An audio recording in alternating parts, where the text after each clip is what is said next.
হযরত বেলাল প্রিয় নবীর ইন্তেকালের পরে সবচেয়ে বেশি ব্যথা যিনি পেয়েছিলেন সাহাবীদের মধ্যে।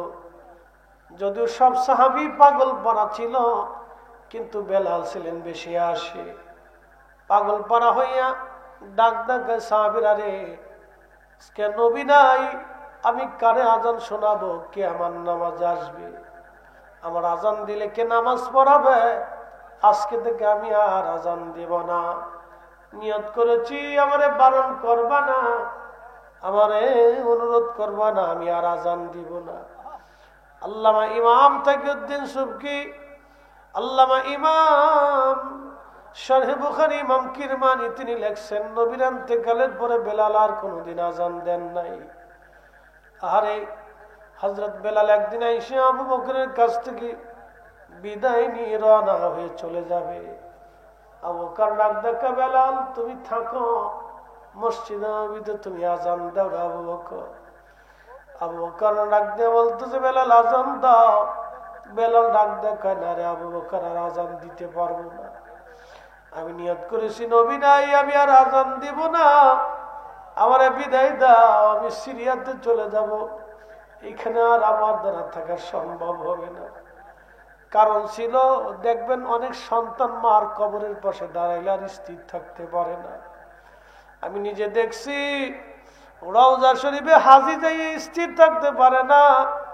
অনেক আশিক হাজি পাগলের মতো কান্না করতে থাকে, ইয়া রাসূলুল্লাহ, আপনার কদমে আমি আসছি, আর কোনোদিন আসতে পারবো কিনা জানি না। কত গরিব আশিক হাজি আছে রে, জীবনে আশা করে, জীবনে একটা ভালো যদি নবী রওজার পাশে দাঁড়াইতে পারতাম। বুঝতেই পারতেছেন বেলালের অবস্থা কেমন।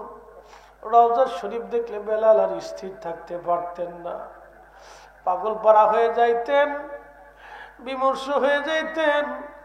রওজা শরীফের দিকে তাকাইলে বেলাল পাগল পারা হয়ে কাঁদতেন। মদিনাটা বেলালের জন্য বড় কঠিন হয়ে গেল।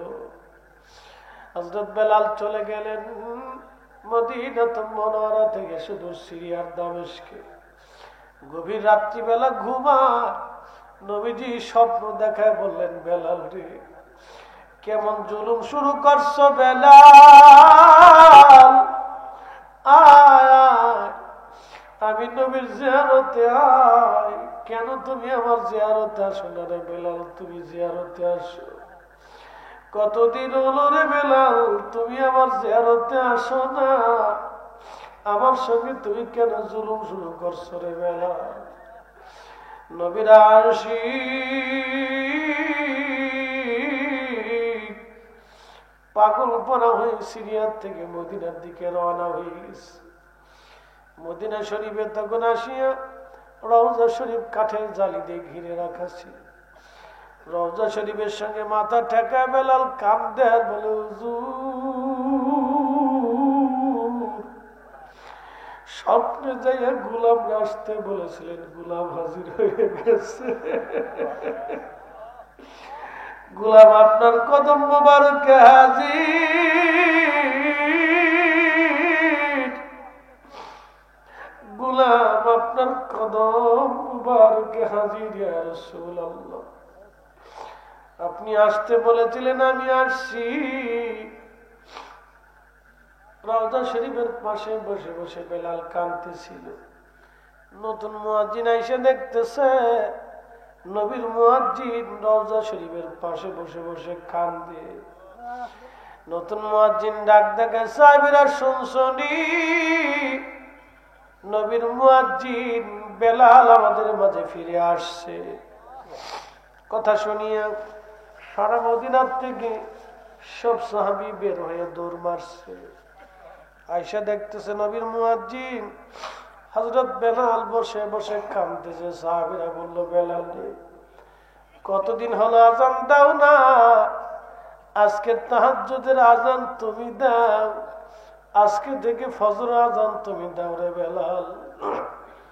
বেলাল ডাক দেখে, সাহাবীরা রে, নবীর ইন্তেকালের পরে আর আজান দেই নাই, আমি আজান দিলে নবী আসবে না জানি,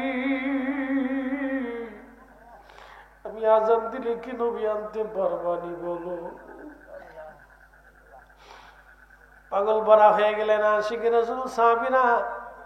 বলে যায় দেখো হাসান আর হুসাইন দুইজন আছে নিগো। দেখো বর্তমানে 7 নম্বর গেট বাবু সালাম দিয়া গাইলে একটা মসজিদ পাবেন, মসজিদ আলী। যদিও এটা মসজিদ না বাবাজি, কিন্তু মসজিদ বানায় রাখছে হযরত আলী রাদিয়াল্লাহু আনহুর বাড়ি ছিল। ফাতেমা রানী হাসান হুসাইন নিয়া এইখানে হযরত আলী বসবাস করতে।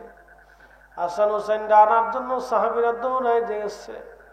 হাসান হুসাইন দেখতে নবীজির মতো দেখা যাইতো।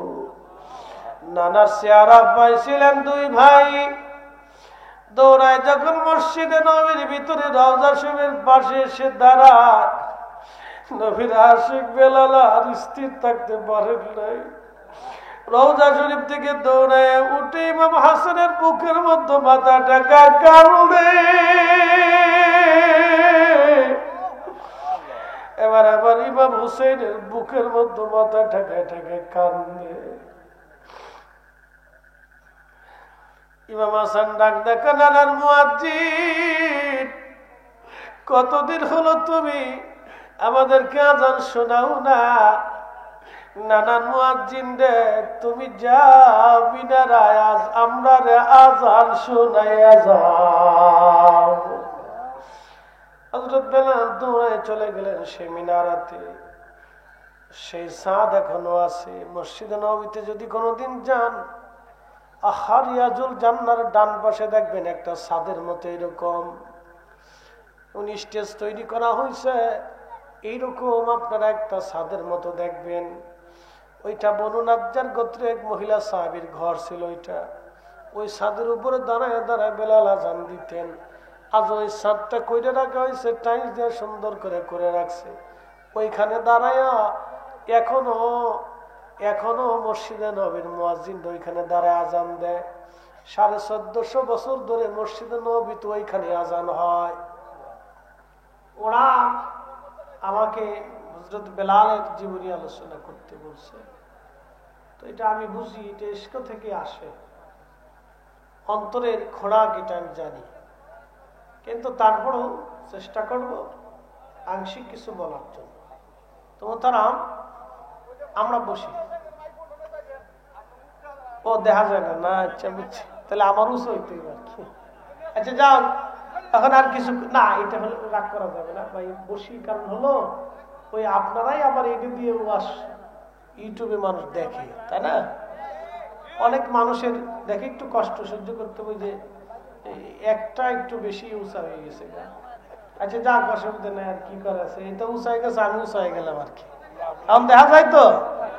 আচ্ছা ওই বলবো ইনশাআল্লাহ, একসাথে বলি নারে তাকবীর, নারে রিসালাত। وَلَن يُؤَخِّرَ اللَّهُ نَفْسًا إِذَا جَاءَ أَجَلُهَا।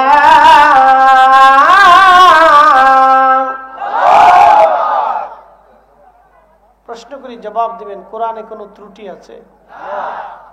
বিচ্যুতি আছে? আল্লাহর কোরআনে এখানে আল্লাহ একটা চূড়ান্ত সিদ্ধান্ত দিচ্ছে।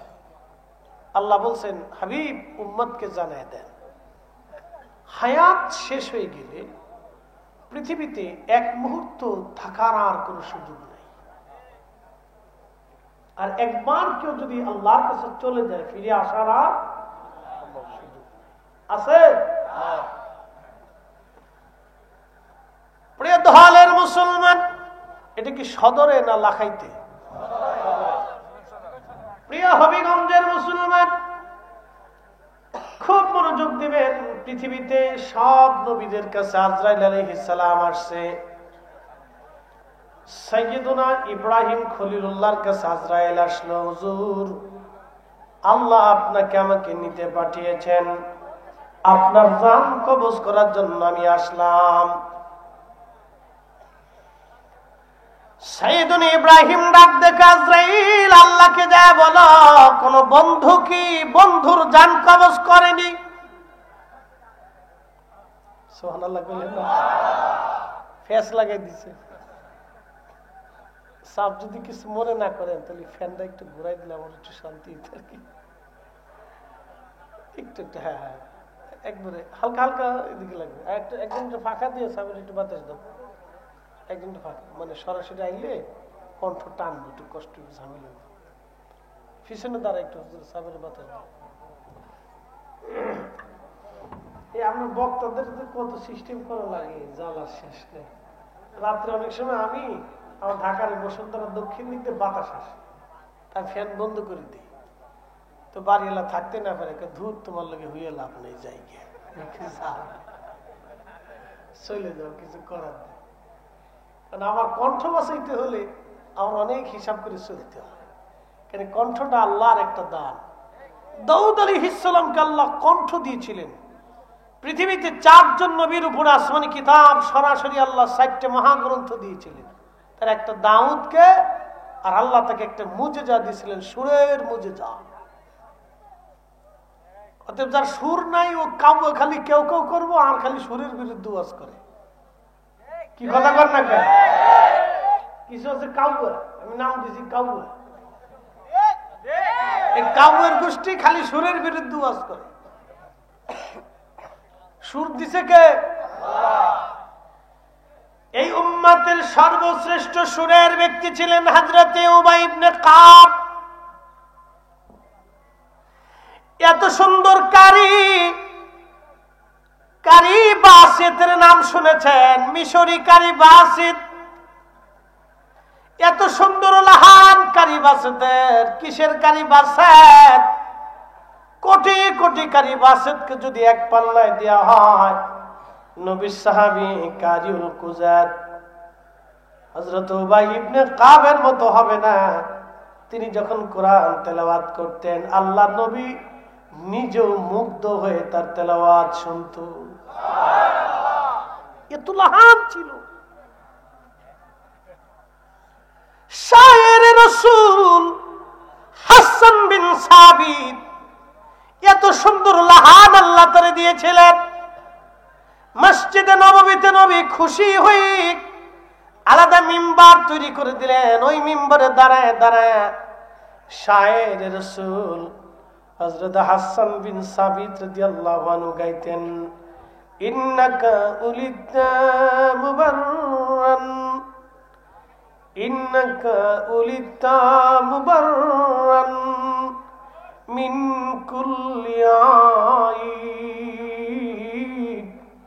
কাআন্নাকা খুলিকতা কামা তাশা وَدَمَّ الْإِلَهُ اسم النبي باسمه إذا قال في الخمس المؤذن نشهد وشق له ليذله فذو العرش محمود وهذا محمد। একবার জোরে বলা যাবে কি ইয়া রাসূলুল্লাহ? শাহের রাসূল আমার নবীর শান গাইতেন সন্ধ্যা সন্ধ্যে। শাহের রাসূল কাওয়া কণ্ঠের বিরুদ্ধে ওয়াজ করে। কাওয়া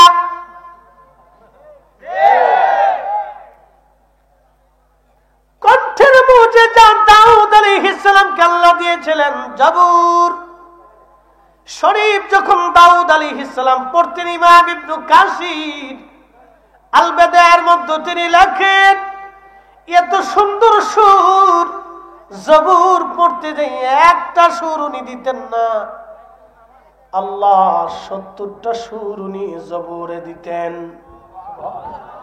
আস্তে হয়ে গেল না? সুবহানাল্লাহ। 70টা সুর উনি দিতেন। একই তেলাওয়াতে 70টা সুর আসতো।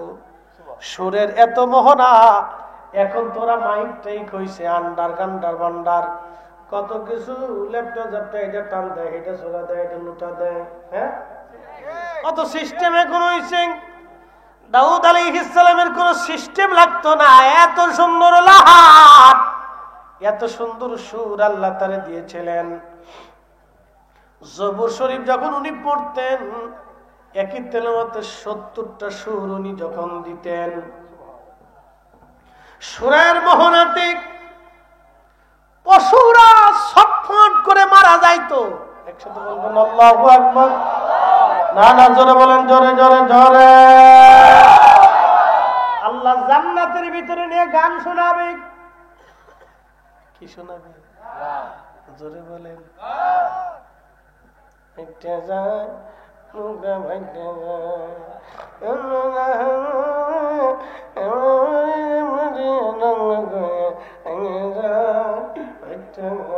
এটা শুনেব।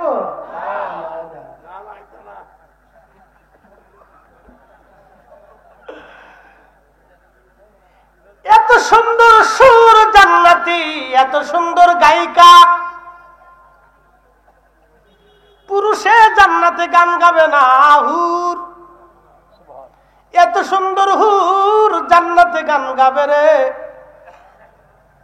যারা পৃথিবীতে একটু থুতু নিক্ষেপ করলে তারা পৃথিবী থুতুর সুঘ্রাণে সুঘ্রাণময় হয়ে যাইত। ওই হুর জান্নাতে গান শোনাবে স্বামীরে। এত সুন্দর কণ্ঠ হবে, হুরেরা জান্নাতে গান শোনাবে। গান গান গান। আমার দিন কি এমনে যাবে বইয়া প্রাণ মুর্শিদ, আমার দিন কি এমনে যাবে বইয়া। আমি দিন ভিখারি পারের তরি ফালাইছি হারাইয়া প্রাণ মুর্শিদ, আমার দিন কি এমনে যাবে বইয়া। পার ঘাটাতে তুমি পারের নাইয়া প্রাণ মুর্শিদ, আমার দিন কি এমনে যাবে বইয়া।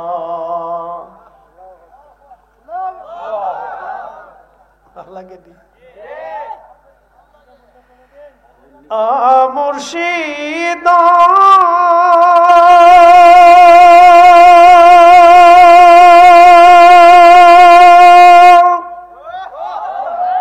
পার হইতে পার ঘাটাতে, ঘাটে দেখি যাইয়া রে, ঘাটে দেখি যাইয়া কত আশেক জনে পার হইতাছে, কত আশেক জনে পার হইতাছে প্রেমের সারি গাইয়া প্রাণ মুর্শিদ, আমার দিন কি এমনে যাবে বইয়া।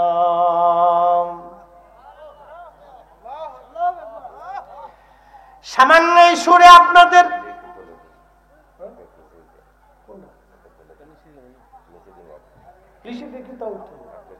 আর গেলে আবার লাগল হইতো না, জ্বালা আছে।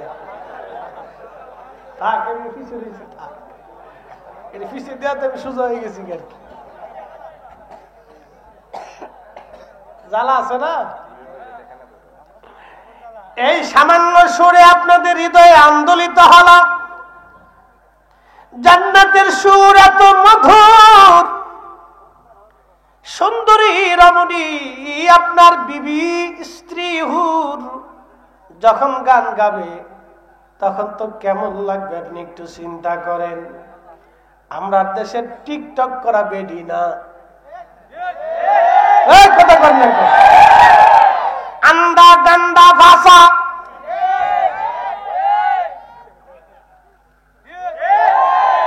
তোরা হাসুস কে? কথা খারাপ কইছি? আন্দা গান্দা ভাষা, গন্ধ,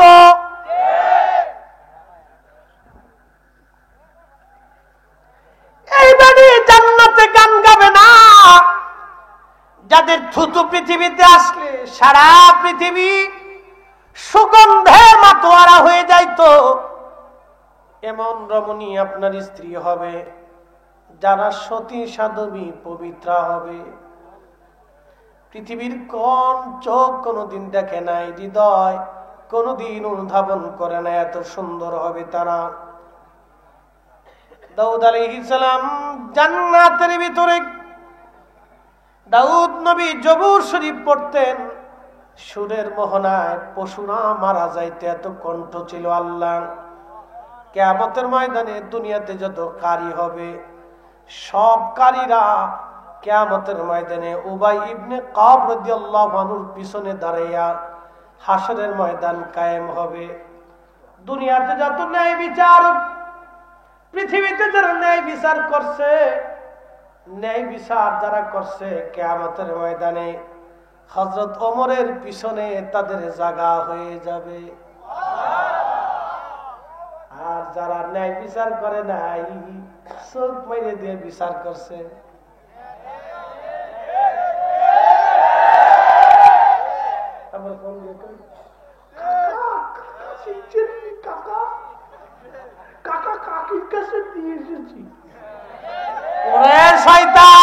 কি কথা কন না?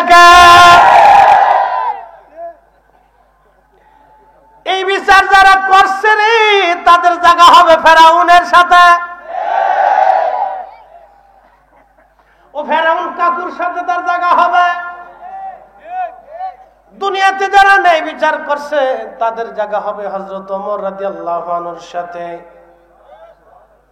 দুনিয়ার সব আশিক রাসূলদের জায়গা হবে হযরত বেলাল রাদিয়াল্লাহু আনহুর সাথে।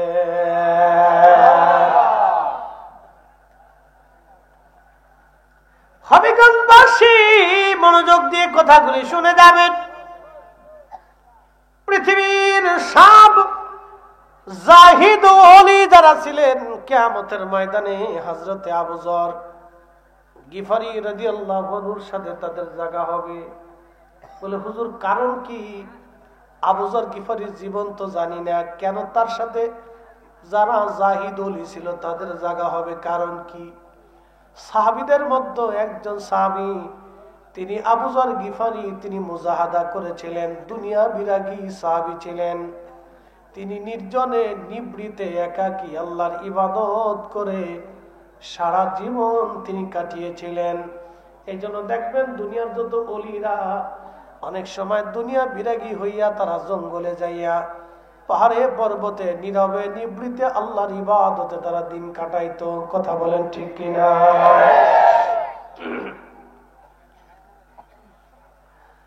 কবি মনোযোগ দেন। আবু যর গিফারি রাসূলের একজন সাহাবী, সাহাবী রাসূল, তিনি নীরবে একা একা থাকতেন। সাহাবীরা এসে বিচার দিয়ে বলল, হুজুর আবু যর গিফারি একা একা থাকে, সাহাবীদের মেলের মধ্যে আসে না। নবীজি, আল্লাহর নবী ডাক দিয়ে বলেন, সাহাবীরা রে, আমার আবু যররে একা থাকতে দাও। এই একা একাই থাকবে, একা একাই মারা যাবে, কিন্তু তার জানাজাতে বহু মানুষ আসবে।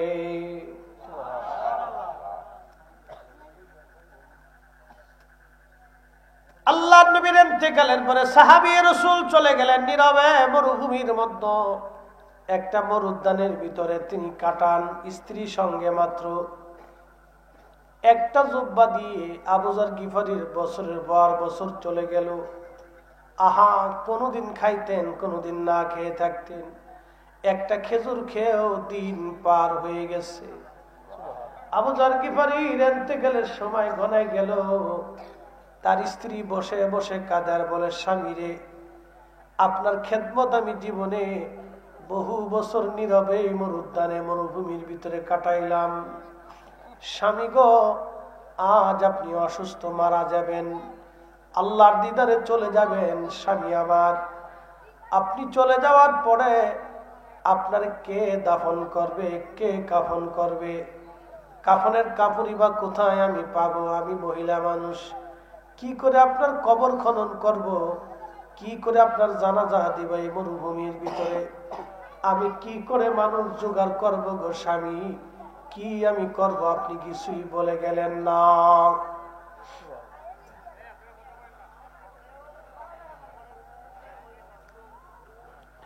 হবিগঞ্জবাসী সাহাবী রাসূল ডাক দেখে, বিবি রে তুমি কি শুনো নাই? আমার রাসূল বলেছে আমি থাকবো একা, মারা যাবো একা, কিন্তু আমার জানাজাতে বহু মানুষ আসবে। বিবি রে পৃথিবী উল্টে যাবে, আমার রাসূলের কথা কখনো মিথ্যে হবে না।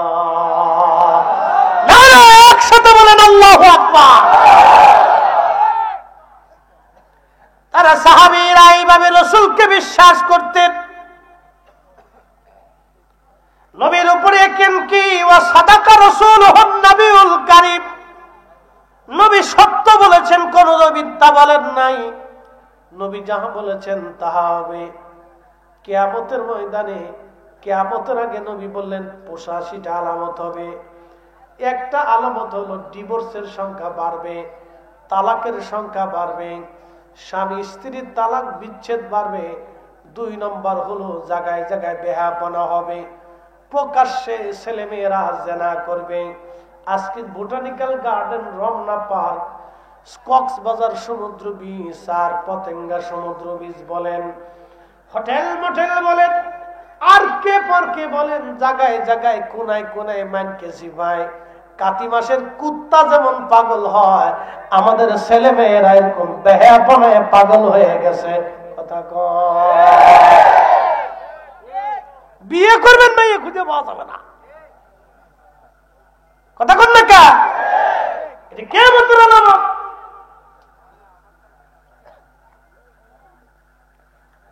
প্রকাশ্যে যুবক যুবতীরা জেনা করবে। মাঝে মধ্যে দেখা যায় মোটর সাইকেলের পিছনে জন্ডিস। আমরা গাড়ি চালাইতে পারি না। আমার ঢাকা থেকে যাত্রাবাড়ি থেকে মাওয়া পর্যন্ত বিশ্ব রোড করে দিয়েছে সরকার, পদ্মা সেতুর লাইন। বাপরে বাপ, ইউরোপের মতো রাস্তা। রাত্রিবেলা বলে পিছনে জন্ডিস, সামনেরটা বেডা না পিছনেরটা বেডা বোঝা যায় না। সামনেরটারও ফ্যান, পিছনেরটারও ফ্যান, কিন্তু মাঝে মাঝে চুল দেখলে বোঝা যায় পিছনেরটা জন্ডিস আর সামনেরটা মন্ডিস। অবস্থা খুব ভয়াবহ। এটা কিয়ামতের আলামত। কথা কন না কা, কিয়ামতের আলামত। চলতেছে রানী রানী, ইমান রাখা দুষ্কর। ওদের চালা গাড়ি চালান যায় না পদ্মা সেতুর রাস্তা। ভুম ভুম ভুম ভুম ভুম। ও বাপ চিনে না, খালু চিনে না, মুরব্বী চিনে না, উস্তাদ চিনে না, হুজুর চিনে না, কিচ্ছু চিনে না। কিয়ামতের আলামত। কিসের আলামত? আহা কি কঠিন হচ্ছে দেখেন। ওই মহিলার পেট থেকে যা বেরোবে, ও আছে কিছু, ও পেটের থেকে যা বেরোবে ও তো আন্দা গান্দা ফাঁসা। ২ নম্বর প্রোডাক্ট। প্রোডাক্ট কিন্তু ১ নম্বর না, মাল ২ নম্বর। আমি ঠিক বললেও ঠিক, না ঠিক বললেও ঠিক। আমি যেটা করছি এটাই ঠিক। তালাশ করে দেখেন ২ নম্বর মাল, মেড ইন ইন্ডিয়া, সিঙ্গাপুর, হ্যাঁ মেড ইন চায়না। যা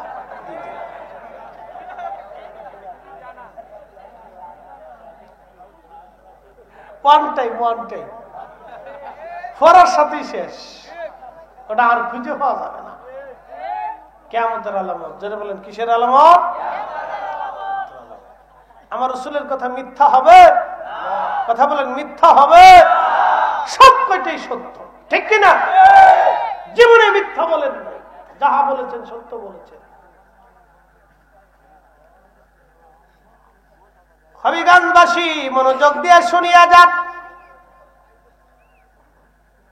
আহা নবী সাহাবী ডাক দেখে, বিবি রে তুমি কি শোনো নাই? রাসূল বলেছেন, আল্লাহর নবী বলেছেন, আমি একা একা থাকবো, নীরবে নিবৃত্তি থাকবো।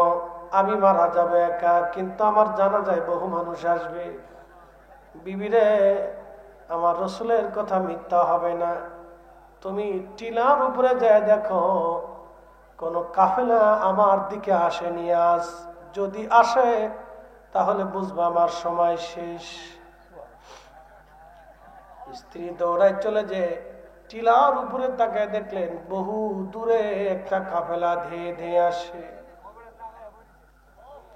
স্ত্রী ডাকতে বলেন, স্বামী কথা তো ঠিক, দূর থেকে একটা কাফেলা মনে হয় আসে, দূর থেকে মনে হয় একটা কাফেলা আসতেছে,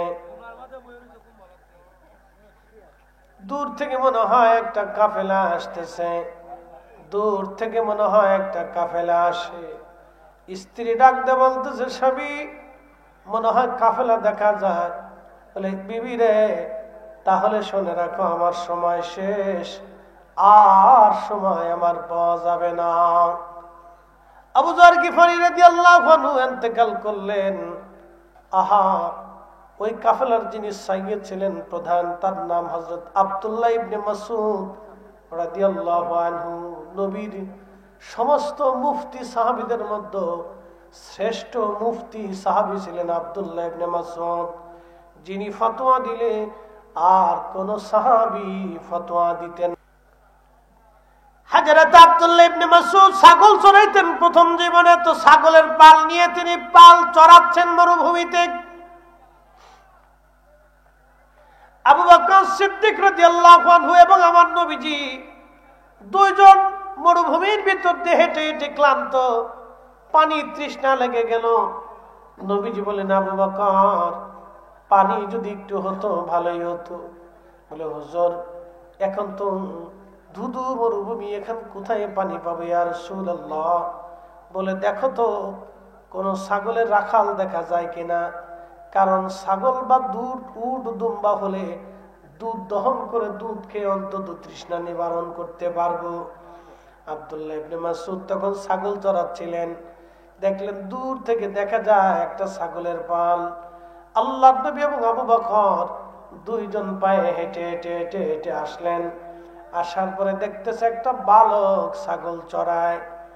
ডাক দিলেন, বালক তোমার নাম কি? বলে, আমার নাম আব্দুল্লাহ। আল্লাহর নবী নামটা শুনে খুশি হয়ে গেলেন। আব্দুল্লাহ, তুমি ছেলে মানুষ, আমার একটু দুধ দিবা, তোমার ছাগল থেকে দুধ দহন করে একটু দুধ দাও, আমি তৃষ্ণার্ত, পানি খাওয়া লাগবে। আব্দুল্লাহ ইবনে মাসউদ ডাক দেয়া বলতেছেন, আপনি কে? আপনাকে চিনি না, তবে আমি আপনাকে দুধ দেব না, কারণ ছাগলের মালিক আমি না, আমি রাখাল মাত্র, মালিকের অনুমতি ছাড়া আমি দুধ দিতে পারবো না। একবার জোরে বলা যাবে কি মারহাবা? তেলের গাড়ি তেলে চলে,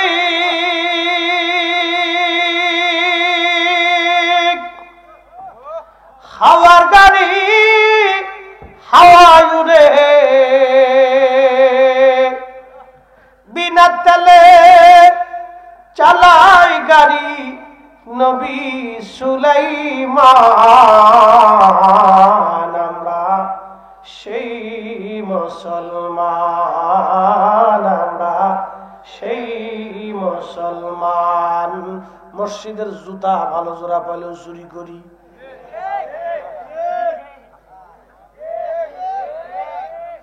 মাহফিলের জুতা ভালো হলেও চুরি করি, তাবারকে এক টুপলার জায়গা 3 টুপলায় ঢুকাই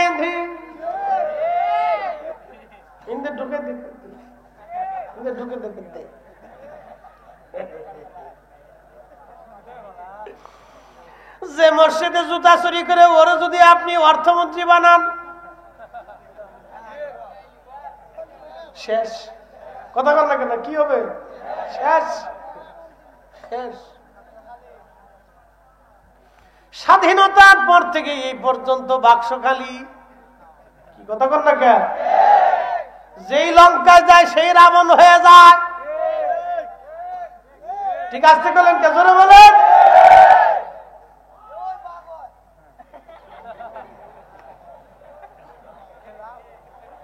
যে ক্ষমতায় যায় সেই খালি ধান্দা খুঁজে কোন ধান্দা করা যায়। কিন্তু শুনে যান, সেই দিন সাহাবী রাসূল তখনও সাহাবী না, কেবলমাত্র বালক, ডাক দিয়ে বলতেছে, আমার নবীরে তখনও চিনে না। আপনি কে? চিনি না, কিন্তু শোনেন, ছাগলের মালিক আমি না, ছাগলের মালিক আর একজন, আমি রাখাল। আমি মালিকের অনুমতি ছাড়া ছাগলের দুধ আপনাকে দেব না। একসাথে ধরে বলা যাবে কি আল্লাহু আকবার। আর আমরা জমিনের আইল ঠেলি, আইলি কয় তুমি আমার কুবাও কে কত সোজা করতেছি,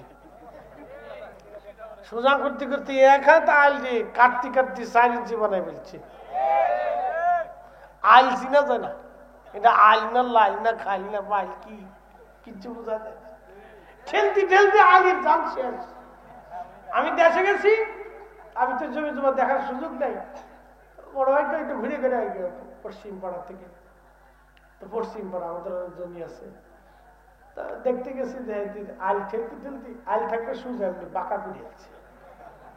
তা বললাম কাকা আইল এরকম বাঁকা হইলো কে? ওইরকমই ছিল। আমি বললাম যে কাকা ছোটকাল থেকে তো সুজাই দেখছি, আজকে হঠাৎ বাঁকা হয়ে গেল। আব্বা থাকতে দেখছি সুজা, আব্বা মারা গেছে আমি ক্লাস 3-তে থাকতে, তখনই তো আব্বার সাথে আসতাম, আমি তো তখন সুজা দেখছি, তো বাঁকা হইল কে? না বাঁকাইছি, আমি পাই।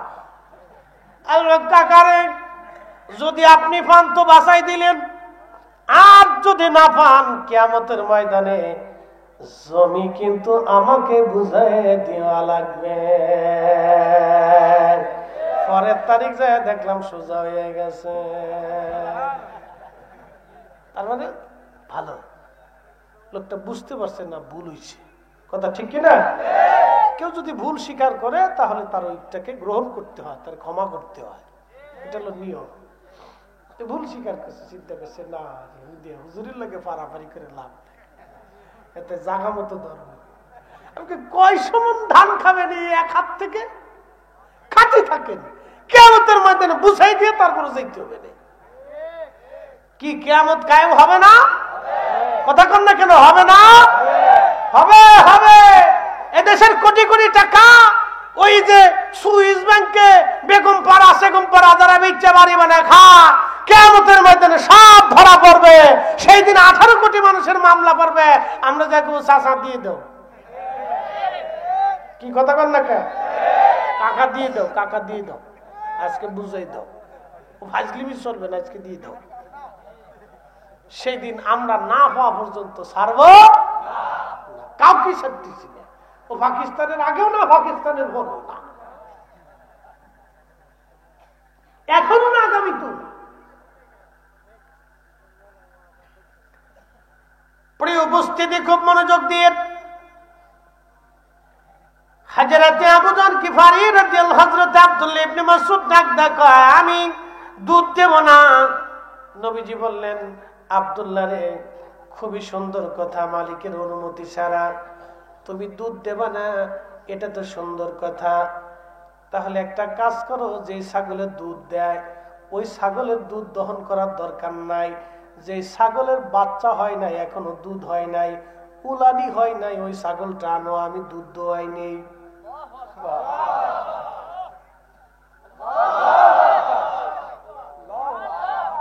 চুপচাপ বয়ে রয়েছে বুড়া মাসির মতো। জোরে সুবহানাল্লাহ কও, আরো জোরে। খাওয়ার আসেনি আপনার দেশের নজদিনে কম, তুমি তো রসুল তোমার মতো, তুমি পাড়ার দুধ দুয়া যা। কি কথা কর না? তুই যদি ভারস তো পাড়ার দুধ দুয়া, তুই ভারস নি। কথা খারাপ করছি? ফাটা কি কোনো গালি? যেটা বিশেষ কাটে না, এটা ফাটা হয়ে যায়, এটা অটোমেটিক ফাটা হয়ে যায়। আগার কাশি দেখার পাড়া তোলালো, তবু পাড়ার ভব খাসলাত না গেল। এর অর্থ হলো যার যেরকম খাসলাত সে ওই খাসলাতেই থাকে, খাসলাত তার পরিবর্তন হয় না। কয়লা ধুইলে ময়লা যায় না। ওই যে বেচরিত্র, যেটা বেহাইয়া নজদি হয়ে গেছে, হাজার দলিল দিলেও সে মানবে না, বুঝবে না। কথা কোন ঠিক কিনা?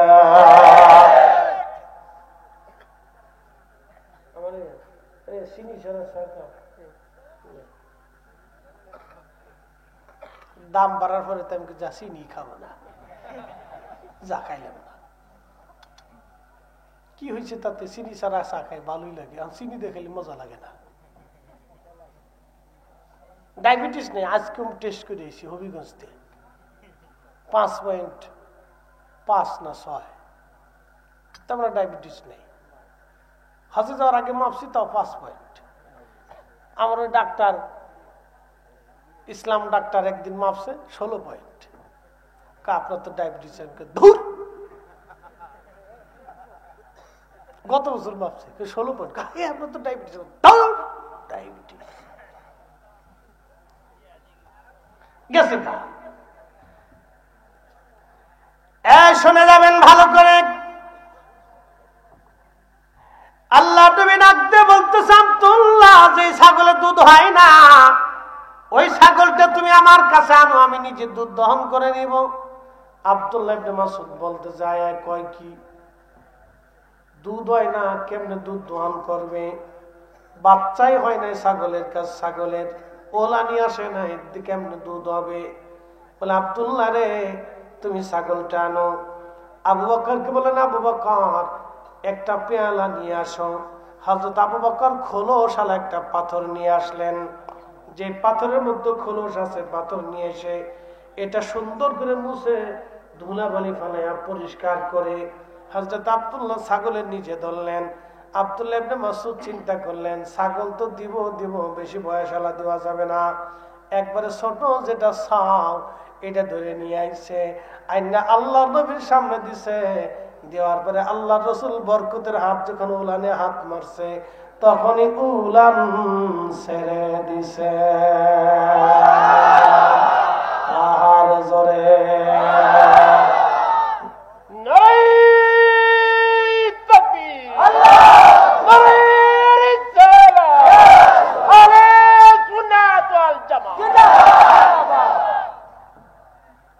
মাইক লাগে না। বাপরে বাপরে, গোলারি এরকম যদি 500 লোকে এক লোকে শিক্ষা দেয়, সামনে মাঠ ফাঁকা, ক্লিয়ার কি কথা কর না? শয়তান পর্যন্ত দৌড়ে। বাপরে বাপ, ওমরের দল এসে গেছে। আল্লাহ গলার আরো বরকত দিয়ে দিক, বলে না। হযরত আব্দুল্লাহ ইবনে মাসউদ রাদিয়াল্লাহু আনহু দেখে নবীজি হাত মুবারক দিলেন, উলান ছেড়ে দিয়েছে।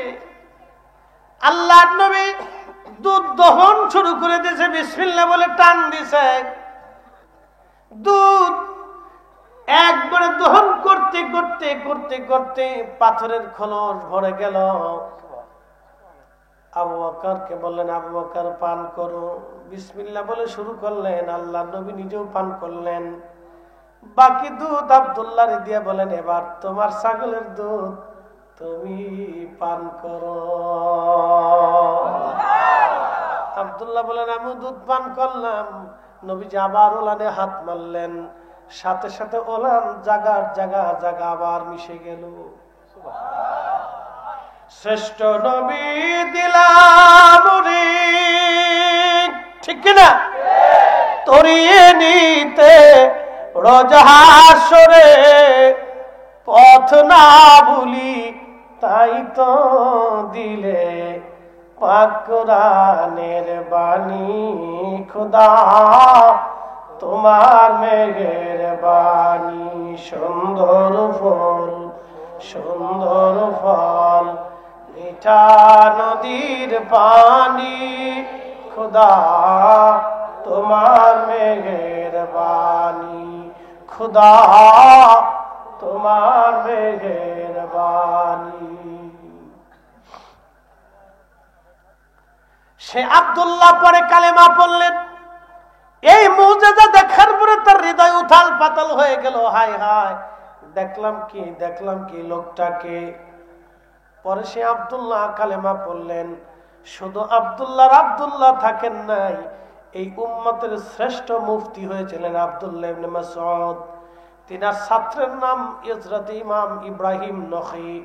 তিনার ছাত্রের নাম আমাদের মাযহাবের ইমামুল আজম আবু হানিফা রাহমাতুল্লাহি আলাইহি। তিনার উস্তাদ ইব্রাহিম নখী, তিনার উস্তাদ হযরত আব্দুল্লাহ ইবনে মাসউদ, তিনার উস্তাদ রাহমাতুল লিল আলামিন, তিনার উস্তাদ রব্বুল আলামিন। আর সেই ইমাম আবু হানিফা তিনি বলেছেন তারাবির নামাজ ৮ রাকাত। আর আমার দেশে ওরা কারা তারাবি বানাইছে সেই ইমাম আবু হানিফা তিনি বলছেন তারাবি ২০ রাকাত। আমার দেশে ওরা কারা যারা তারাবি বানাইলো ৮ রাকাত। তার মানে ওরাই হলো অরিজিনাল সালাত। হাত উঁচা করে বলেন আর আজারে তোর হয় না কেন তোর সে বলো সোনার ঘরের সোনা নামাজ সোরা জুতা সর তো ১০০ নামাজ সর হলো মারাত্মক সাচ্চে মুসলমান ওরা নামে মুসলমান। ইমানদারের ইমান নিয়ে করছে যারা খেলা ওরাই তো আসলে এজিদেরই চেলা। ওরা আবার কয় এজিদ রহমাতুল্লাহ আলাইহি। এজিদের নামে কি দোয়া হবে না লানাতুল্লাহি আলাইহি? তার জন্য লানত দিতে হবে। ও কাফেরের চাইতে নিকৃষ্ট। কথা বলেন ঠিক কিনা? ইন্নাল মুনাফিকিনা ফিদ দারকিল আসফালি মিনান নার।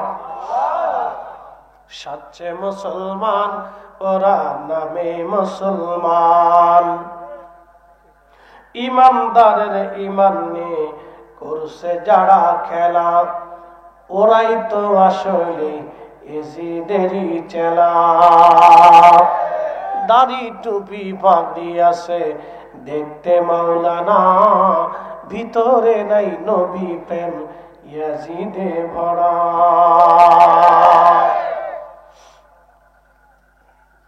আমি গানবাসী মনোযোগ দিয়ে শুনিয়া যাবেন। হযরত আব্দুল্লাহ ইবনে মাসউদ তিনি বিরাট একটা কাফেলা নিয়ে রাস্তা দিয়ে যাওয়ার সময় তিনি আবু যর গিফারির খবর পাইলেন, কাছে গেলেন। তিনি ইন্তেকাল হয়েছেন। তিনি গোসল করাইলেন, কাফন দাফন পড়াইয়া আরো অনেক সাহাবী এবং তাবি সহ তিনি ওইখানে কবর খনন করলেন। হযরত আবু যর গিফারি রাদিয়াল্লাহু আনহুর কবর দিলেন, জানাজা হলো। নবী বলেছিলেন আবু যর একা একা থাকবা, একা একা মারা যাবা, কিন্তু তোমার জানাজাতে বহু মানুষ আসবে। সে আবু যর দুনিয়া বিরাগী মুজাহাদা করেছিলেন, তিনি জাহিদ ছিলেন। পৃথিবীর সমস্ত বড় বড় ওলি জাহিদ ওলি যারা ছিলেন তারা সবাই কিয়ামতের ময়দানে আবু যর গিফারি রাদিয়াল্লাহু আনহুর পিছনে দাঁড়াবে। তার সাথে তাদের হাসর নাসর একসঙ্গে হবে। দুনিয়ার যত বীর মুজাহিদ যোদ্ধা, বীর বীরের যোদ্ধা যারা ছিল, কালেমার জন্য যারা জিহাদ করেছে, লড়াই করেছে, শহীদ হয়েছে, আল্লাহু আকবার, কিয়ামতের ময়দানে তারা হযরত আলী রাদিয়াল্লাহু আনহুর সঙ্গে তাদের হাসর নাসর হয়ে যাবে। একসাথে জোরে বলা যাবে কি মারহাবা। আল্লাহুম্মা সাল্লি আলা সাইয়্যিদিনা মাওলানা মুহাম্মদ ওয়া আলা আলি সাইয়্যিদিনা মাওলানা মুহাম্মদ। তুমি আল্লাহর প্যারা হাবিব, তোমার তুলনা নাই কেউ আর, তোমার মতো আকাশ ভ্রমণ করেনি কোন পয়গম্বর।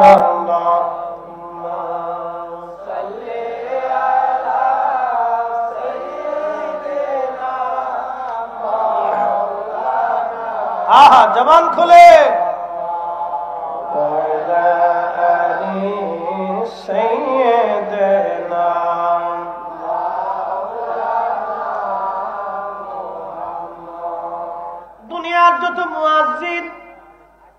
কি?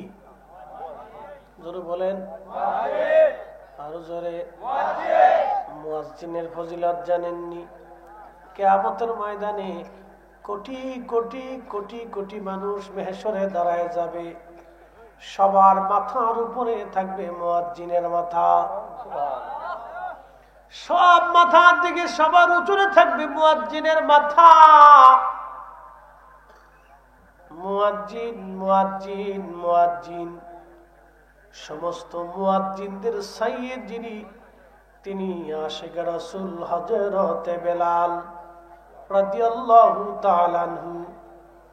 শুধু এই কালেমার জন্য এত পরিমাণে তিনি কষ্ট করেছিলেন, অন্য কারো নসিবে এমন কষ্ট হয় নাই। হযরত বেলাল যে পরিমাণে কষ্ট করেছিলেন, এমন দুঃখ কারো জীবনে কোনোদিন হয় নাই। হযরত বেলাল যেমন দুঃখ বরণ করেছিলেন। হবিগঞ্জবাসী, প্রশ্ন করি, কালেমার জন্য কেউ কি আপনাকে কোনোদিন মেরেছে? আজান দেওয়ার কারণে মার খাইছেন? না।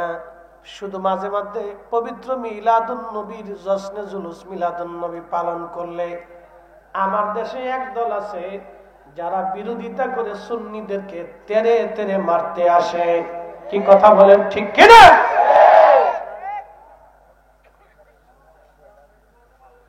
হ্যাঁ, আমি মনে করি এটি ইশকে রাসূলের পরিচয়, ঠিক কিনা? ইশকে রাসূলের পরিচয়। হবিগঞ্জবাসী, সাহাবী রাসূল, আশিক রাসূল হযরত বেলাল রাদিয়াল্লাহু আনহু, তিনি কালেমার জন্য এত পরিমাণে মার খেয়েছিলেন। আহারে, যদি কোনোদিন মক্কা মদিনাতে যান, সৌদি আরবে যান, যে দেখবেন ৪৫ ডিগ্রি সেলসিয়াস তাপমাত্রা। হেরেমে এসি ছাড়া ঢুকা যায় না, এসি ছাড়া বসা যায় না, এসি ছাড়া থাকা যায় না। আপনি ১ ঘন্টাও এসি ছাড়া থাকতে পারবেন না। দিনের বেলা এত প্রচন্ড গরম। সাহাবী রাসূল, আশিক রাসূলকে কাফেররা ধরে নিয়ে গেল, গলার মধ্যে রশি বেঁধে সারা মক্কার অলিগুলি পাথুরি রাস্তা দিয়ে তাকে টানা হলো। টেনে টেনে চামড়াগুলি খসে খসে গেল। আহারে, রাত্রি ভর তাকে পিটানো হলো। পিঠের চামড়াগুলি খসে খসে ফিনকি মেরে মেরে মেরে মেরে রক্ত পড়ত। বেলাল মাঝে মধ্যে বেহুশ হয়ে যেত আর বলতো, আহাদ আহাদ আহাদ আহাদ, আল্লাহ এক, আল্লাহ এক। হাজিরিন, আল্লাহ এক, আল্লাহ এক বলে তিনি কাঁদতেন। ও মুসলমান, পৃথিবীতে বহু ধর্ম আছে। হিন্দু ধর্মের একটা বিশ্বাস আছে, তাদের ধর্ম বিশ্বাস হলো তাদের ৩৩ কোটি দেবতা আছে। বিদ্যার দেবতা আছে, পানির দেবতা আছে, সূর্যের দেবতা আছে, বাসের দেবতা, মাছের দেবতা, খাবারের দেবতা আছে, আকাশের দেবতা, জমিনের দেবতা, সূর্যের দেবতা, সাগরের দেবতা, নগরের দেবতা, পাহাড়ের দেবতা। তাদের দৃষ্টিতে এরকম অনেক দেবতা দেবতা করতে করতে ৩৩ কোটি দেবতা হলো। তাদের ধর্মের আর একটা বিশ্বাস হলো, ভগবান দুনিয়াতে যারা ভালো কাজ করবে, মৃত্যুর পরে ভগবান তাদেরকে আবার পৃথিবীতে পাঠাবে, পাঠাইয়া তাদেরকে রাজা বাচ্চা জ্ঞানী গুণী আমি আমরা বানাবে। আর যদি দুনিয়াতে কেউ খারাপ কাজ করে চলে যায়, তাহলে ভগবান তারে আবার কুত্তা শিয়াল বিলাই কুত্তা করে দুনিয়াতে পাঠাবে। এটা হলো তাদের ধর্ম বিশ্বাস। কিন্তু আমাদের ধর্ম বিশ্বাস হলো আল্লাহ এক। খ্রিস্টানদের ধর্ম বিশ্বাস হলো আল্লাহ আছে, আল্লাহর স্ত্রী আছে, আল্লাহর ছেলে আছে, মেয়ে আছে। ইহুদিদের বিশ্বাস হলো আল্লাহ আছে, আল্লাহর স্ত্রী আছে, ছেলে আছে, মেয়ে আছে।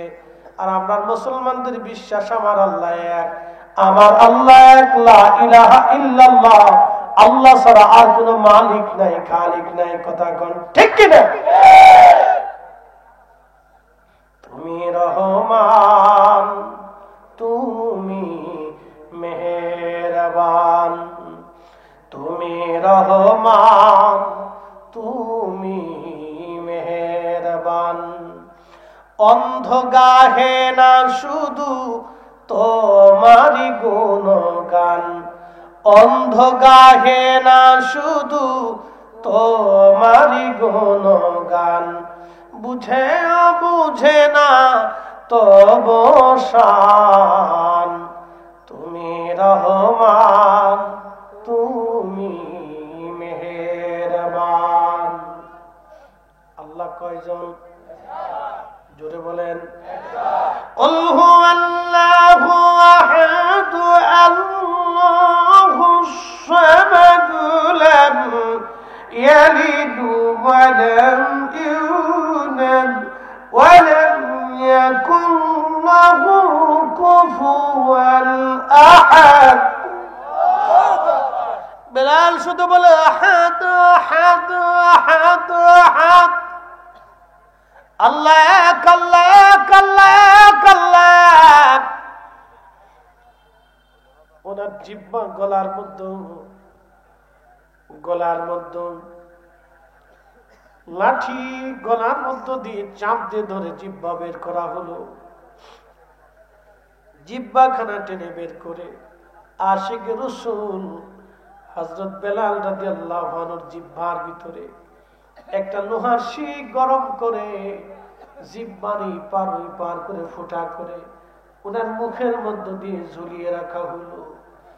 আহারে, সেই কঠিন দিন হযরত বেলালের জিহ্বা বন্ধ করেছে, কিন্তু হৃদয় বন্ধ করতে পারে নাই। আমার হাত বাঁধিবি, চোখ বাঁধিবি, আমার হৃদয় বাঁধিবি কেমনে? আমার হাত বাঁধিবি, চোখ বাঁধিবি, পা বাঁধিবি, কিন্তু হৃদয় বাঁধিবি কেমনে?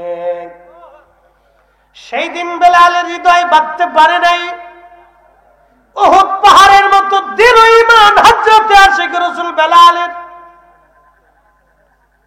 বেলালের মতো আশিক যদি আমরা হইতাম, বেলালের মতো আশিক যদি আমরা হইতাম, এ দুনিয়ায় নবীর দেখা পাইতাম। সালাতুন ইয়া রাসূলুল্লাহ,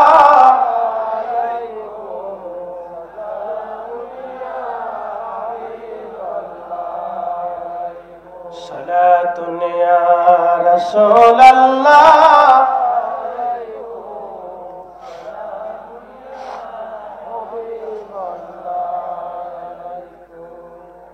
ভাই সব কষ্ট হচ্ছে আপনাদের?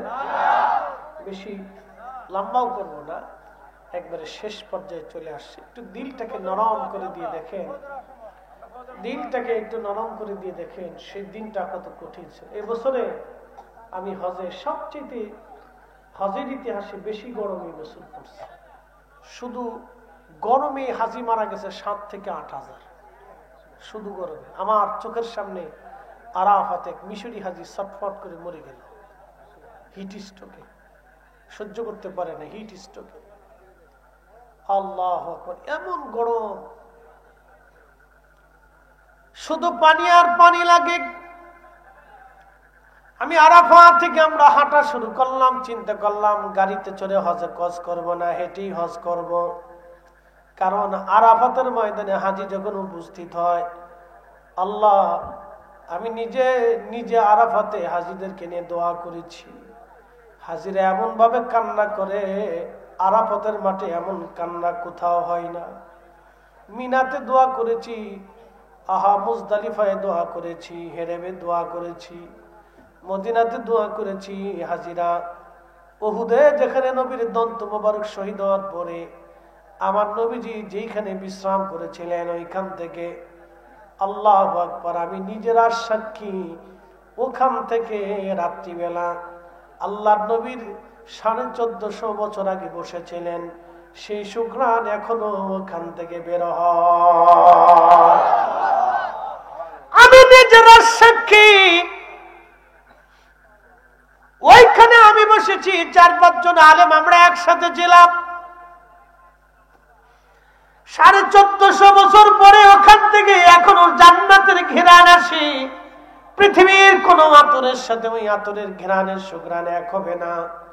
আল্লাহর কসম করে বলতেছি, হবিগঞ্জবাসী, এত সুন্দর ঘ্রাণ পৃথিবীর কোথাও আপনি পাবেন না। নবীজি 1400 বছর আগে এখানে বিশ্রাম করেছিলেন। আহা, দন্ত মোবারক শহীদ হয়েছিল, মাথা মোবারক কেটে গিয়েছিল। যেখানে দন্ত শহীদ হয়েছিল ওইখানে এখন একটা ছোট্ট মসজিদ আছে, যে মেহরাবে নবীজি জোহর এবং আসরের নামাজ পড়েছিলেন। আসরের নামাজের পরেই কাফেররা নবীকে আক্রমণ করেছিল। কঠিন কষ্টের সেই দিন উহুদ পাহাড় নবীকে আশ্রয় দিয়েছিল। নবীজি বলতেন, উহুদ আমারে ভালোবাসে, আমি রাসূল উহুদ রে ভালোবাসি। আলা বাবিম মিন আবওয়াবিল জান্নাহ, উম্মত রে, জান্নাতের দরজাতে আমার উহুদ রে তোমরা দেখতে পারবা। শুধু নবী ভালোবাসা। যদি কোনোদিন জান্নাতি পাহাড় দেখতে চান, উহুদের দিকে তাকায় দেখবেন সে জান্নাতের পাহাড়। উহুদের দিকে তাকায় দেখবেন সে রাসূলকে ভালোবাসতো, আমার নবী উহুদরে ভালোবাসতো। ভালোবাসা, ভালোবাসা। বেলাল আমার নবীরে ভালোবাসতো, এমন ভালোবাসা দিল রে, কলিজা দিয়া, জীবন দিয়া, রক্ত দিয়া ভালোবাসছে। এমন ভালোবাসা দিল রে, কলিজা দিয়া, রক্ত দিয়া, জীবন দিয়া ভালোবাসা দিচ্ছে। কাসওয়া উট নবীরে ভালোবাসতো, শুধু ভালোই বাসে নাই, বিরহ বেদনা সহ্য করতে না পেরে কাসওয়া আত্মাহুতি দিল। রাসূল ভালোবাসার ইতিহাস বড় করুন, নবী ভালোবাসার ইতিহাস বড় কঠিন। হে হবিগঞ্জবাসী, হযরত বেলাল এমন ভালোবাসা দিল, আহাদ আহাদ আহাদ আহাদ বলে কান্ত বেলাল। জিহ্বা বন্ধ করে দিল, হৃদয় বন্ধ করতে পারে না বেলালে। একবার হুশ আসতো, আবার বেহুশ হয়ে পড়ে যাইতো বেলাল মরুভূমির ভিতরে। উত্তপ্ত বালু চিৎ করে শোয়াইয়া বুকের মধ্যে পাথর চাপা দিয়ে হাত পা গুলি বেঁধে সবাই মরুভূমির মধ্যে রেখে চলে আসতো। ওরা মনে করতো বেলাল বুঝি মরে গেছে, কিন্তু নবীর আশিক তখনও মরে নাই। আল্লাহ কোন রকম দম আসতো, কলিজা জিহ্বা গুলি শুকাইয়া পানি চিরচির হয়ে আসতো। পানি দিত না, কঠিন তৃষ্ণায় বেলাল আহাদ আহাদ বলে কাঁদতে থাকতো। আর বলতো, আল্লাহ এক, আল্লাহ এক, আল্লাহ এক, আল্লাহ এক। হিজরত করে বেলাল চলে গেল মদিনাতে, নবীজি চলে গেলেন। আজান প্রবর্তন হলো, আজান আসলো। নবীজি ডাক দেয়া বললেন, সাহাবীরা, আরে আমার বেলাল রে ডাকো। লাব্বাইক ইয়া রাসূলুল্লাহ, আজকে থেকে তুমি আজান দিবা, আমার বেলাল রে আজানের বাক্যগুলি শিখায় দাও। আজানের লাহার ফুয়ুজুত এত কঠিন ছিল বেলালের। আহা, আজান দেওয়ার সঙ্গে সঙ্গে মদিনার মানুষ পাগলপাড়া হইয়া মসজিদে নববীতে আইসা নবীজির পিছনে নামাজে দাঁড়াইতো। আমার নবীর ইন্তেকাল হলো, আল্লাহ, আমার নবীর ইন্তেকাল হয়ে গেল। বলছিলাম ইব্রাহিম খলিলুল্লাহর কাছে আজরাইল এসে ডাক দেখা, বন্ধু কি বন্ধু, আপনাকে আল্লাহ নিয়ে যেতে বলেছেন, আমি জান কবজে আসছি।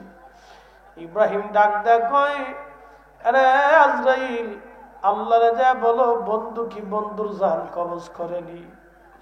আজরাইল দেখ, আল্লাহ যে ইব্রাহিম খলিলুল্লাহ বলেছেন বন্ধু কি বন্ধুর জান কবজ করেনি। ইব্রাহিম ছাড়া তো আপনার আর কোনো বন্ধু নাই। আল্লাহ ডাক দেখে, আজরাইল, আমার খলিল রে দেখ, বন্ধু বন্ধুরে ডাকলে কি না আসেনি? বন্ধু বন্ধুরে ডাকলে কেন আসবে না? বলো, বন্ধুকে বন্ধুরে নেওয়ার জন্য পাঠাইছে। ইব্রাহিম ডাক দেখায়, আজরাইল, আর দেরি করো না, আমারে নিয়ে যাও। আমার নবীজির কাছে আজরাইল এসে সালাম দিল।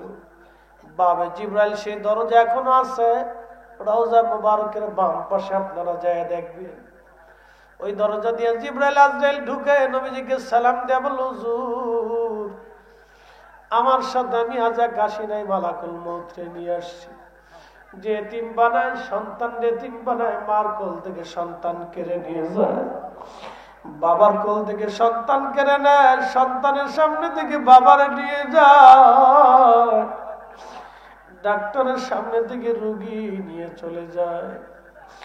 হুজুর তারে নিয়ে আসছি, আজরাইল আপনার সঙ্গে কথা বলতে চায়। নবী বললেন বলো। বলি ইয়া রাসূলুল্লাহ, আল্লাহ হুকুম করছে, আপনি অনুমতি যদি দেন আমি আজরাইল আপনার জান কবজ করব। অনুমতি যদি না দেন আমি আজরাইল আল্লাহর কাছে ফিরে চলে যাব। আপনার যতদিন মন চায় আপনি ততদিন উম্মতের মাঝে বেঁচে থাকবেন। আল্লাহ এইভাবে আমাকে ফরমান দিয়ে দিছে, এমন সুপ্রিম পাওয়ার কোনোদিন কেউ পায় নাই, আর কেউ পাবেও না। একবার জোরে বলা যাবে কি ইয়া রাসূলুল্লাহ।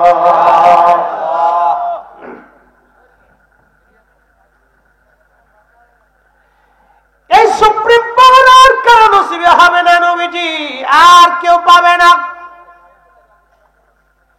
আল্লাহ নবী বললেন আজরাইল হুকুম কি মালিকের? বলে হ্যাঁ।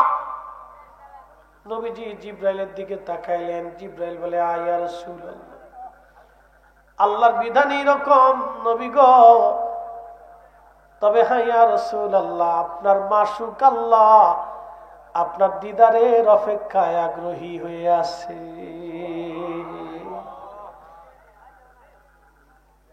আপনি নবীর অপেক্ষায় আমার মাশুক আমার আল্লাহ দিদারে আগ্রহী হয়ে আছে।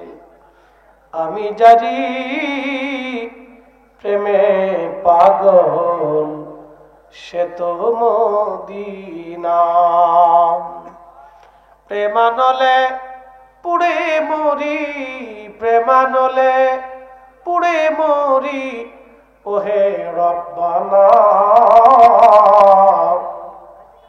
আমি জানি প্রেমে পাগল সে তো মদিনা। হযরত বেলাল প্রিয় নবীর ইন্তেকালের পরে সবচেয়ে বেশি ব্যথা যিনি পেয়েছিলেন সাহাবীদের মধ্যে। যদিও সব সাহাবী পাগল পরা ছিল, কিন্তু বেলাল ছিলেন বেশি আসে। পাগল পরা হইয়া ডাক ডাক সাহাবীরা রে, কে নবী নাই, আমি কারে আজান শোনাবো? কে আমার নামাজ আসবে? আমার আজান দিলে কে নামাজ পড়াবে? আজকে থেকে আমি আর আজান দিব না। নিয়ত করেছি আমারে বারণ করবা না, আমারে অনুরোধ করবা না, আমি আর আজান দিব না। আল্লামা ইমাম তাকিউদ্দিন সুবকি, আল্লামা ইমাম শরহে বুখারী ইমাম কিরমানি তিনি লেখছেন নবীর ইন্তেকালের পরে বেলাল আর কোনোদিন আজান দেন নাই। আরে হযরত বেলাল একদিন এসে আবু বকরের কাছ থেকে বিদায় নিয়ে রওনা হয়ে চলে যাবে। আবু বকর ডাক দেখা, বেলাল তুমি থাকো, মসজিদে নববীতে তুমি আজান দাও। আবু বকর ডাক দিয়ে বলতেছে বেলাল আজান দাও। বেলাল ডাক দেখা, না রে আবু বকর আর আজান দিতে পারবো না, আমি নিয়ত করেছি নবী নাই, আমি আর আজান দিব না, আমারে বিদায় দাও, আমি সিরিয়াতে চলে যাব, এখানে আর আমার দ্বারা থাকা সম্ভব হবে না। কারণ ছিল দেখবেন অনেক সন্তান মার কবরের পাশে দাঁড়াইলে আর স্থির থাকতে পারে না। আমি নিজে দেখছি রওজা শরীফে হাজি যাই স্থির থাকতে পারে না, অনেকে আসে হাজি পাগলের মতো কান্না করতে থাকে। ইয়া রাসূলুল্লাহ, আপনার কদমে আমি আসছি, আর কোনোদিন আসতে পারবো কিনা জানি না। কত গরিব আশিক হাজি আছে রে, জীবনে আশা করে জীবনে একটা ভালো যদি নবীর রওজার পাশে দাঁড়াইতে পারতাম। বুঝতেই পারতেছেন বেলালের অবস্থা কেমন। রওজা শরীফ দেখলে বেলাল আর স্থির থাকতে পারতেন না, পাগল পারা হয়ে যাইতেন, বিমর্ষ হয়ে যাইতেন। রওজা শরীফের দিকে তাকাইলে বেলাল পাগল পারা হয়ে কাঁদতেন। মদিনাটা বেলালের জন্য বড় কঠিন হয়ে গেল। হযরত বেলাল চলে গেলেন মদিনাতুল মুনাওয়ারা থেকে শুধু সিরিয়ার দামেস্কে। গভীর রাত্রিবেলা ঘুমা নবীজি স্বপ্ন দেখায় বললেন, বেলাল রে কেমন জুলুম শুরু করছো বেলাল, আয় আমি নবীর জিয়ারতে আয়। কেন তুমি আমার জিয়ারতে আসো না রে বেলাল? তুমি জিয়ারতে আসো। কতদিন হলো রে বেলাল তুমি আমার জিয়ারতে আসো না? আমার সঙ্গে তুমি কেন জুলুম শুরু করছো রে বেলাল? নবীর আশিক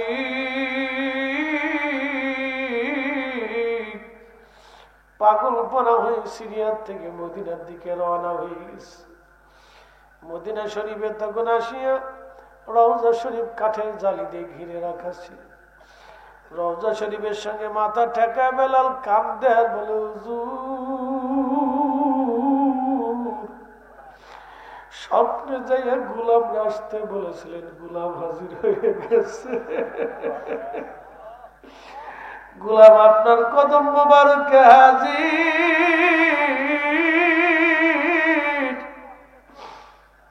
গোলাম আপনার কদম মোবারকে হাজির ইয়া রাসূলুল্লাহ। আপনি আসতে বলেছিলেন, আমি আসছি। রওজা শরীফের পাশে বসে বসে বেলাল কাঁদতেছিল। নতুন মুয়াজ্জিন আইসা দেখতেছে নবীর মুয়াজ্জিন রওজা শরীফের পাশে বসে বসে কান্দে। নতুন মুয়াজ্জিন ডাক দেখে, সাহাবীরা শুনছনি, নবীর মুয়াজ্জিন বেলাল আমাদের মাঝে ফিরে আসছে। কথা শুনিয়া সারা মদিনার থেকে সব সাহাবী বের হয়ে দৌড় মারছে। আয়েশা দেখতেছে নবীর মুয়াজ্জিন হযরত বেলাল বসে বসে কাঁদতেছে। সাহাবীরা বলল, বেলাল রে কতদিন হলো আজান দাও না? আজকে তাহাজ্জুদের আজান তুমি দাও, আজকে থেকে ফজর আজান তুমি দাও রে বেলাল।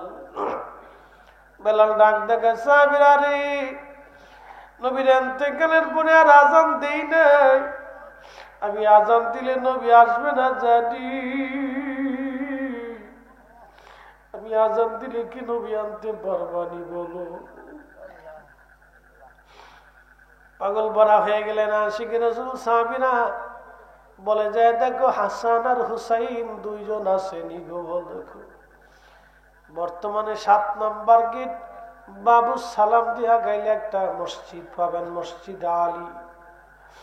যদিও এটা মসজিদ না বাবাজি, কিন্তু মসজিদ বানায় রাখছে। হযরত আলী রাদিয়াল্লাহু আনহুর বাড়ি ছিল। ফাতেমারে নিয়ে হাসান হুসাইনকে নিয়ে এইখানে হযরত আলী বসবাস করতে। হাসান হুসাইন আনার জন্য সাহাবীরা দৌড়ায় গেছে। হাসান হুসাইন দেখতে নবীজির মতো দেখা যাইতো। নানার চেহারা পাইছিলেন দুই ভাই। দৌড়ায় যখন মসজিদে নবীর ভিতরে রওজা শরীফের পাশে এসে দাঁড়ায়, নবীর আশিক বেলাল আর স্থির থাকতে পারেন নাই। রওজা শরীফ থেকে দৌড়ায় উঠে ইমাম হাসানের বুকের মধ্যে মাথা ঢাকা কান্দে। এবার আবার ইমাম হুসাইনের বুকের মধ্যে মাথা ঢাকা ঢাকা কান্দে। ইমাম হাসান ডাক দেখা, নানার মুয়াজ্জিন কতদিন হলো তুমি আমাদেরকে আজান শোনাও না? নানান মুয়াজ্জিন রে তুমি যাও মিনারায়, আজ আমরা রে আজান শোনাইয়া যাও। হযরত বেলাল দৌড়ায় চলে গেলেন সে মিনারাতে। সেই ছাদ এখনো আছে। মসজিদে নববীতে যদি কোনোদিন যান, আহারিয়াজুল জান্নার ডান পাশে দেখবেন একটা ছাদের মতো এরকম 19 স্টেজ তৈরি করা হয়েছে। এইরকম আপনারা একটা ছাদের মতো দেখবেন। ওইটা বনু নাজ্জার গোত্রের এক মহিলা সাহাবীর ঘর ছিল। ওই ছাদের উপরে দাঁড়ায় দাঁড়ায় বেলাল আজান দিতেন। আজ ওই ছাদটা কইরে রাখা হয়েছে, টাইলস দিয়ে সুন্দর করে রাখছে। ওইখানে দাঁড়ায়া এখনো মসজিদে নবীর মুয়াজ্জিন ওইখানে দাঁড়ায় আজান দেয়। 1450 বছর ধরে মসজিদে নববীতে ওইখানে আজান হয়। হযরত বেলাল যেখানে দাঁড়ায় আজান দিতেন ওইখানে দাঁড়িয়ে এখনো মুয়াজ্জিন আজান দেয়। ওইখানে দাঁড়ায় বেলাল আল্লাহু আকবার বলে যখন টান দিচ্ছে, আল্লাহু আকবার, আল্লাহু আকবার, আল্লাহু আকবার,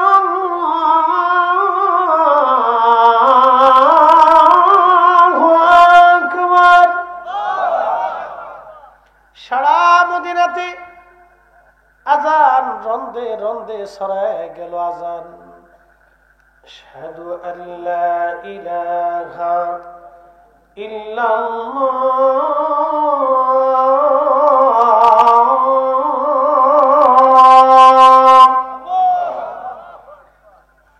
সারা মদিনাতে আযানের রোল পড়ে গেল। ঘর থেকে সাহাবীরা বের হয়ে দৌড়ে আসছে, নবী আসছে বুঝি রে, নবী আজ ফিরে আসছে। ইমাম সুবকি আশিফাউ সাকামের মধ্যে লেখেন, একটাই আওয়াজ ঘরে ঘরে জবানে জবানে, নবী বুঝি ফিরে আসছে রে, নবী বুঝি ফিরে আসছে।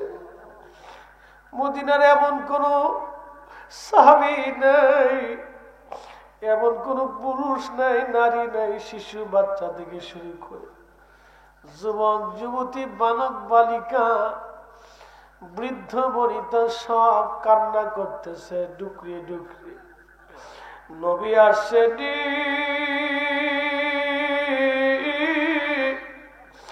নবী বুঝি আসছে রে, নবী বুঝি আসছে আজ।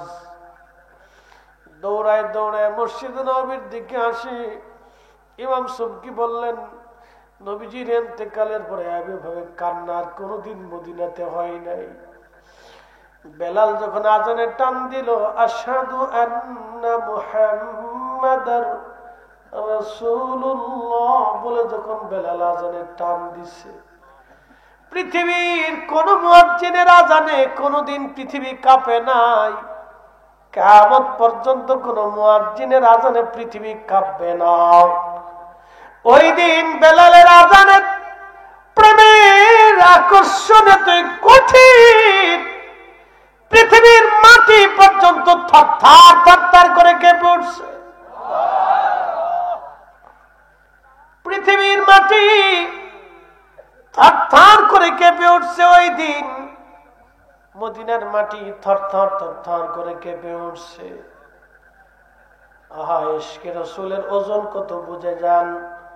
মাটি পর্যন্ত স্থির থাকতে পারে না, ইশকে রাসূলের ধাক্কা এত কঠিন। এই জন্য এই ঘটনা আমি যতবার বলেছি, অনলাইনে যত কোয়ালিটির মানুষ আমার ওয়াজ শুনেছে, এমনকি অন্য ধর্মের মানুষেরা আমার এই ওয়াজ শুনে চোখের পানি ফেলে কেঁদেছে। কোটি কোটি মানুষ আমার এই ওয়াজ শুনে চোখের পানি ফেলে ফেলে কেঁদেছে। সব মসলক আমরার থেকে ভিন্ন মতের, ভিন্ন মসলকের আলেমরা বলেছে, ফরিদি ভাই, জীবনে আপনার ওয়াজ শুনে যতবার কেঁদেছি, এক ভদ্রলোক একদিন আমাকে জড়িয়ে ধরে এক আলেম বলতেছে, হুজুর, চিন্তাম না কোনোদিন আপনাকে, মদিনাতে আমি উমরা করার জন্য যখন মদিনায় গিয়েছি, আপনার ওয়াজটা শোনার পরে আমার জীবনে কোনোদিন এইভাবে আমি কোনোদিন কান্না করিনি। আমার জীবন সার্থক। আমি মদিনাতে এই ওয়াজটা শুনে এমন ভাবে কাঁদছি, আমি যতবার শুনেছি ততবার আমি কান্না করছি। আমি এখন বুঝি কেন মানুষের হৃদয়ের ভিতরে আকর্ষণ আসে, আর জমিন পর্যন্ত স্থির থাকতে পারে না। এই ঘটনায় বেলালের ইশকের আযানে পৃথিবীর মাটি স্থির থাকতে পারে নাই, মদিনার একটা মানুষ স্থির থাকতে পারে নাই। এই জন্য কারো অন্তরে যদি ইশকে রাসূল থাকে, এই আলোচনা শোনার পরে সে নিজেকে স্থির রাখতে পারে না। কথা বলেন ঠিক না বেঠে? হে রাসূল, তোমার মুখে জান্নাতের আশা নয় হে রাসূল, জাহান্নাম কেউ দৌড়ি না। তোমায় পাওয়ার আশায় মন ছুটে যায় মদিনা। আশিক দিদার দাও না আর দূরে থাকিও না এ আশিক দিদার দাও না আর দূরে থাকিও না